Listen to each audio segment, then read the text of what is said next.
नमस्कार साथियों। हमने पिछले लेक्चर में बात कर ली थी विटामिन्स के बारे में पूरी तरीके से। आज हम बात करने जा रहे हैं जो मेजर कंपोनेंट्स है ना भोजन में, जो मुख्य पोषक तत्व है उनके बारे में। तो आज हम आरंभ करेंगे सर्वप्रथम कार्बोहाइड्रेट्स। कि कार्बोहाइड्रेट क्या है, हमारे शरीर में कैसे जाता है, कैसे भोजन देता है, कितने प्रकार है। यानी कार्बोहाइड्रेट को हम शुगर भी बोल सकते हैं ना। जो नॉर्मली हम कार्बोहाइड्रेट को शुगर बोलते हैं, जो शर्करा बोलते हैं ना, वो इसी को बोलते हैं कार्बोहाइड्रेट को। और इसका सामान्य सूत्र होता है CH2O, इसका होल N। यानी कि जितना कार्बन होगा उसका दुगना हमेशा इसके अंदर हाइड्रोजन पाया जाएगा और कार्बन के जितना इसमें ऑक्सीजन पाया जाएगा। ऑक्सीजन शर्करा में कोई फिक्स नहीं है, ये कार्बन के अनुपात में पाया भी जा सकता है और नहीं भी पाया जा सकता। अब हम देखते हैं कि हमारे शरीर में कार्बोहाइड्रेट कैसे प्रवेश करता है। कार्बोहाइड्रेट हमारा शरीर तो बनाता नहीं, हम तो बाहर से लेते हैं कार्बोहाइड्रेट को। तो हम क्या करते हैं, जो प्लांट्स है ना, वो फोटोसिंथेसिस के थ्रू, प्रकाश संश्लेषण के द्वारा जो कार्बोहाइड्रेट का संश्लेषण करते हैं ना, वो भोजन के द्वारा हमारे शरीर में आता है। फिर हमारे शरीर में आने के बाद में पाचन तंत्र उसका क्या करता है, पाचन कर देता है। पाचन करने के बाद में इसका ग्लूकोज बन जाता है।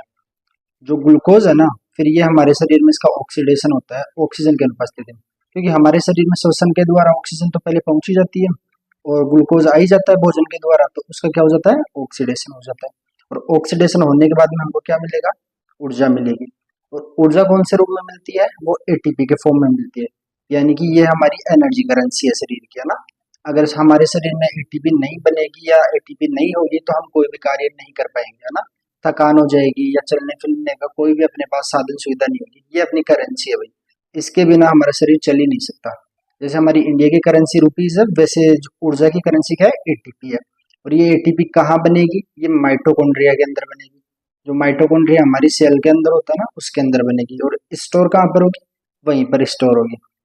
और जहां जहां हमारे शरीर में ऊर्जा की आवश्यकता पड़ेगी वहां वहां ये एटीपी के फॉर्म में ऊर्जा पहुंच जाएगी। अब कार्बोहाइड्रेट से रिलेटेड कुछ स्पेशल पॉइंट्स है जो डायरेक्ट क्वेश्चन के फॉर्म में पूछे जा सकते हैं। कि जो एथलीट्स होते हैं ना, जब उनको थकान अनुभव होती है ना, तो वो सबसे पहले थकान मिटाने के लिए क्या लेते हैं, वो ग्लूकोज लेते हैं। वो लिपिड भी नहीं लेते उस टाइम कोई प्रोटीन नहीं लेते। क्योंकि इसको लेने का रीजन क्या है कि ये 30 मिनट के अंदर ग्लूकोज का हमारे शरीर में सबसे ज्यादा लेवल पहुंच जाता है। यानी 30 मिनट के अंदर अपने को एनर्जी मिल जाती है, मतलब कि इंस्टेंटली आपने वो एनर्जी प्रोवाइड करवानी है ना, तो अपने को कार्बोहाइड्रेट ही लेना पड़ेगा, है ना। और जो अपन खाना खाते हैं उसके बाद में अगर हमारे मुंह में लगता है ना कि थोड़ा मीठा मीठा रह जाता है, कि ऐसे आप अपन अच्छी तरीके से ब्रश भी कर लेंगे तो फिर भी मुंह में ऐसे मीठा मीठा फील होगा, तो उसके फील होने का कारण ये शुगर ही है ना, ये कार्बोहाइड्रेट ही है। इसके बाद में हम देखते हैं इनके टाइप्स क्या क्या है ना। एक एक करके इसके टाइप्स देखते हैं हम, है ना। ये 3 प्रकार का होता है कार्बोहाइड्रेट। पहला तो इसको बोलते हैं मोनोसेकेराइड, दूसरा है ओलिगोसेकेराइड और तीसरा है पॉलीसेकेराइड। कई जगह ओलिगो की जगह डायरेक्ट डाइसेकेराइड भी देते हैं ना, लेकिन ओलिगोसेकेराइड इसका एनसीईआरटी में दिया हुआ है, तो ये सबसे बेस्ट रहेगा ना। अब हम देखते हैं मोनोसेकेराइड क्या होता है।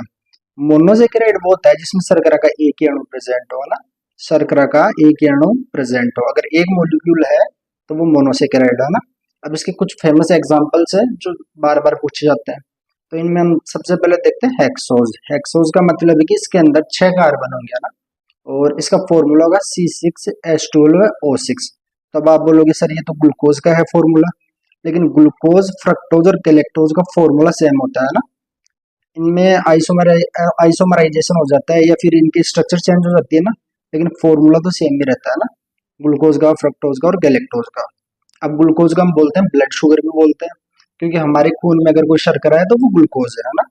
और ग्लूकोज के अगर ज्यादा हो जाता है ना ग्लूकोज, इसी की वजह से हमारे शरीर में डायबिटीज मेलाइटस नामक रोग होगा, है ना। और इसी को ग्रेप शुगर बोलते हैं। अब इसको ग्रेप शुगर क्यों बोलते हैं, क्योंकि सबसे पहले हमको ग्रेप में पता चली थी कि ये ग्लूकोज नाम की शर्करा होती है ना। इसके बाद में हम देखते हैं फ्रक्टोज। ये सबसे पहले हमें फलों से पता चला था, तो इसलिए इसको फ्रूट शुगर भी बोल दिया और इसको हनी शुगर भी बोल दिया, यानी शहद वाली शुगर भी बोल दिया। अब जाहिर सी बात है, अगर शहद वाली शुगर है तो मीठी होगी, तो इसलिए सबसे अगर कोई मीठी शुगर भी पूछे ना तो वो फ्रक्टोज ही है ना। अगर हमको कोई पूछे ना कि इन तीनों में से सबसे मीठी शुगर कौन सी है ना, सबसे स्वीटेस्ट शुगर कौन सी है, तो वो फ्रक्टोज ही होगी, है ना। इसके बाद में आ जाता है गैलेक्टोज। अब गैलेक्टोज को ब्रेन शुगर भी बोलते हैं। इसको ब्रेन शुगर बोलने का रीजन है कि ये हमारे अगर ब्रेन से रिलेटेड जितने भी फंक्शंस में एनर्जी चाहिए ना हमको, तो वो एनर्जी कौन प्रोवाइड करवाएगा, वो गैलेक्टोज प्रोवाइड करवाएगा ना। इसके बाद में एक और है इसमें फेमस मोनोसेकेराइड में, पेंटोज। पेंटोज का मतलब है इसमें 5 कार्बन है। आप यहाँ पर रख कर देख लो, यहाँ पर अगर हम 5 कार्बन रखेंगे तो हाइड्रोजन 10 हो जाएगा, क्योंकि कार्बन का डबल होगा हाइड्रोजन, और जितना कार्बन है उतना ही नॉर्मली ऑक्सीजन होगा। तो इस राइबोज का स्ट्रक्चर हो जाएगा यहाँ पे 5 है ना, तो C5H10O5 राइबोज का स्ट्रक्चर हो जाएगा ना। और अगर डीऑक्सी करना है तो एक यहाँ से ऑक्सीजन हटा देंगे, भाई डीऑक्सी बोल रहा है कि यानी ऑक्सीजन बाहर निकालनी है ना। अगर ऑक्सीजन बाहर निकाल देंगे तो ये 4 ही रह जाएगा ना यहाँ पे। तो इस हिसाब से देखें तो डीऑक्सी राइबोज और राइबोज पेंटोज के अंदर ये दो फेमस शुगर हो गई है ना। अब आप पूछोगे डीऑक्सी राइबोज कहाँ पाई जाएगी और राइबोज कहाँ पाई जाएगी, तो हमारे जो डीएनए का स्ट्रक्चर होगा ना उसके अंदर तो डीऑक्सी राइबोज पाई जाएगी, इसीलिए तो इसको डीएनए बोल रहे हैं कि डीऑक्सी डीऑक्सी राइबोज शुगर पाई जा रही है इसीलिए है ना। और राइबोज में क्या पाई जा रही है, राइबोज में आरएनए पाया जा रहा है, मतलब आरएनए के अंदर राइबोज पाई जा रही है ना। अगर कोई पूछे ना आरएनए के अंदर कौन सी शुगर पाई जा रही है तो वो भी राइबोज है ना। इसके बाद में हम आगे देखते हैं ओलिगोसेकेराइड। अब ओलिगोसेकेराइड भी बहुत सारे प्रकार का होता है ना। ओलिगोसेकेराइड का भाई सीधा सा मतलब यही है कि इसके अंदर है ना जो शर्करा के मॉलिक्यूल्स होंगे ना, उसमें तो मोनोसेकेराइड में तो एक है, लेकिन इसमें 2 से लेके 10 तक हो सकते हैं ना, 2 से लेके 8 तक हो सकते हैं ना। तो हम देखते हैं इसमें बेसिकली ओनली डाइसेकेराइड, यानी जहां पर ओनली 2 ही शर्करा के मॉलिक्यूल्स है ना। अब देखते हैं सबसे पहले माल्टोज। माल्टोज भी एक डाइसेकेराइड है, लैक्टोज भी डाइसेकेराइड है और सुक्रोज भी डाइसेकेराइड है। अब माल्टोज के अंदर क्या होता है ना कि माल्टोज में ग्लूकोज के 2 मॉलिक्यूल्स पाए जाते हैं ना, 2 तो पाए ही जाएंगे तभी तो इसको डाइसेकेराइड बोलेंगे। तो ग्लूकोज के पाए जाते हैं इसमें माल्टोज में, जो भी दोनों मॉलिक्यूल्स है ना शुगर के वो ग्लूकोज के हैं। और ये बेसिकली हमको कहाँ मिलेगी, अनाज में मिलेगी, जो भी ग्रेन्स है ना, जैसे गेहूं हो गया, मक्का हो गया, जौ हो गया ना, उसके अंदर पाई जाएगी है ना। और लैक्टोज के अंदर क्या पाया जाएगा, लैक्टोज में एक मॉलिक्यूल तो ग्लूकोज का पाया जाएगा और दूसरा गैलेक्टोज का पाया जाएगा। अब गैलेक्टोज किस में काम आएगी, भाई गैलेक्टोज अभी हमने देखा था कि ये ब्रेन में काम आने वाली है, और ग्लूकोज तो नॉर्मली एनर्जी में काम आ ही रही है। तो ये किस में पाई जाती है, दूध में पाई जाती है। लैक्टोज शर्करा किस में पाई जाती है, दूध में पाई जाती है। इसीलिए तो बोलते हैं कि अगर दूध पियेंगे तो हमारा दिमाग सही चलेगा, क्योंकि दूध में जो लैक्टोज है ना उसमें गैलेक्टोज पाया जाता है, और गैलेक्टोज हमारे ब्रेन के लिए जरूरी होता है। इसके बाद में हम देखने जा रहे हैं सुक्रोज। सुक्रोज में भी ग्लूकोज तो पाया जाएगा, ग्लूकोज तो तीनों में कॉमन है। इसके अलावा इसमें एक फ्रक्टोज पाया जाएगा ना, जो फ्रूट शुगर वाला फ्रक्टोज है ना वो पाया जाएगा। और ये किसमें पाई जाएगी, गन्ने में पाई जाएगी, क्योंकि ये आराम से सबसे ज्यादा मीठा है ना गन्ना, ये गन्ना मीठा है, फ्रक्टोज भी मीठी है। ये क्यों है, क्योंकि इसमें फ्रक्टोज पाया जा रहा है, और केन शुगर इसी को इसीलिए बोलते हैं सुक्रोज को। इसके बाद अब हम देखने जा रहे हैं पॉलीसेकेराइड के बारे में कि पॉलीसेकेराइड क्या होता है। पॉलीसेकेराइड का मतलब है कि जनरली उसमें ग्लूकोज या शर्करा के ना बहुत सारे अणु होते हैं। वो 5,000 भी हो सकता है, 1,000 भी हो सकता है, 10,000 भी हो सकता है ना, चलते जाएंगे, यानी कितने भी हो सकते हैं, 5-10,000 तक हो सकते हैं ना। ये अलग अलग डिस्कवरी बेस्ड है कि जो मिलता जाएगा उसी के हिसाब से इसको इसमें रखते जाएंगे। अब आप बोलोगे इतने सारे एग्जाम्पल तो याद करने नहीं है, होंगे भी नहीं, पॉसिबल भी नहीं है। तो इसके फेमस फेमस 3 एग्जाम्पल्स हैं, वो ध्यान रखने अपने को ना। एक तो है पहला इसमें स्टार्च। स्टार्च क्या है कि स्टार्च हमारे प्लांट्स के काम में आता है। प्लांट्स क्या है ना कि जो फोटोसिंथेसिस के थ्रू जो ग्लूकोज बना रहे हैं ना, वो ग्लूकोज को स्टार्च के फॉर्म में ही है ना स्टोर करते हैं। और दूसरा है ग्लाइकोजन। ग्लाइकोजन एनिमल्स में स्टोर होता है, किसमें, ह्यूमंस में स्टोर होता है। अब ह्यूमंस क्या करते हैं, ग्लूकोज लेते हैं, बनता तो है नहीं, तो बाहर से प्लांट्स के थ्रू लेंगे हम भोजन के थ्रू। उस ग्लूकोज का क्या होगा, आधे का तो ऑक्सीडेशन हो जाएगा, आधे का क्या, मान लो कि 90% का ऑक्सीडेशन हो गया।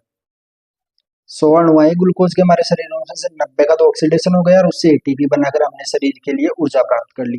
लेकिन 10 बच गए, 10% बच गए, तो उनका क्या है, ऑक्सीडेशन नहीं हो रहा, तो वो पड़े पड़े क्या करेंगे, ग्लाइकोजन के फॉर्म में स्टोर हो जाएंगे। और वो स्टोर कहाँ पर होंगे, लीवर में होंगे या फिर मसल्स में होंगे, है ना। इन दोनों जगह का अपने को ध्यान रखना है कि पहली बात तो ये विदाउट ऑक्सीडेशन स्टोर होगा, दूसरा कहाँ पर होगा, लीवर या मसल्स में होगा, है ना।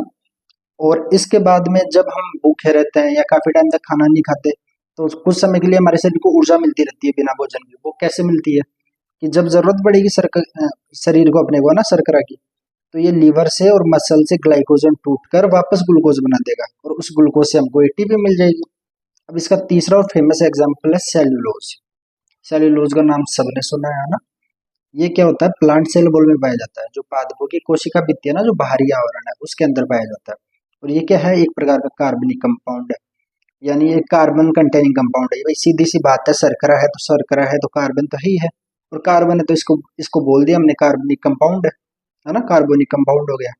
लेकिन इसके लिए स्पेशल हमको ये ध्यान रखना है कि जो ये कार्बनिक कंपाउंड है ना, इस पृथ्वी पर सबसे ज्यादा मात्रा में जो कार्बनिक कंपाउंड पाया जाता है वो सेल्यूलोज है ना।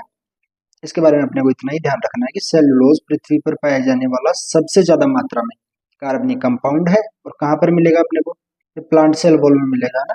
हम तो सेल्यूलोज का पाचन कर ही नहीं सकते, हमारे शरीर में तो सेल्यूलोज के पाचन का एंजाइम होता ही नहीं है ना। ये जितनी भी शर्करा ना, इनको पचाने के लिए अपने शरीर को एंजाइम चाहिए होता है ना। तो सब सारी शर्करा के लिए अलग अलग एंजाइम्स होते हैं ना। तो ये अपने को थोड़ा बहुत ध्यान रखना है। यहाँ तक अपना पूरा हो गया है ना ये चैप्टर कार्बोहाइड्रेट वाला।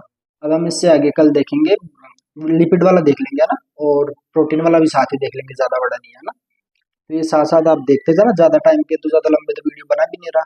और अगर आपको कोई भी डाउट होता है ना, कोई भी डाउट वगैरह होता है, तो आप मेरे को कमेंट करके बता सकते हो ना कि ये वाला भाई मेरे को समझ नहीं आ रहा ना। तो मैं एज ए फ्रेंड आपको अच्छे तरीके से समझा सकता हूँ ना, जितना मेरे से होगा ना। मैं ऐसे नहीं बोल रहा कि मैं सारा ही समझा दूंगा, लेकिन जितना होगा मैं उतना आपको कवर करवा दूंगा। इसके अलावा लैब असिस्टेंट वाला जनरल साइंस और केमिस्ट्री और बायोलॉजी है ना, जनरल उस लैब असिस्टेंट के लिए। और फोर्थ ग्रेड के जनरल साइंस के एमसीक्यू मैं लगभग 2 या 3 दिन बाद में स्टार्ट कर दूंगा ना, फोर्थ ग्रेड वाले एमसीक्यू जनरल साइंस से रिलेटेड है ना, कि इस टॉपिक के ये इंपॉर्टेंट एमसीक्यूज है ना। ठीक है भाई, धन्यवाद।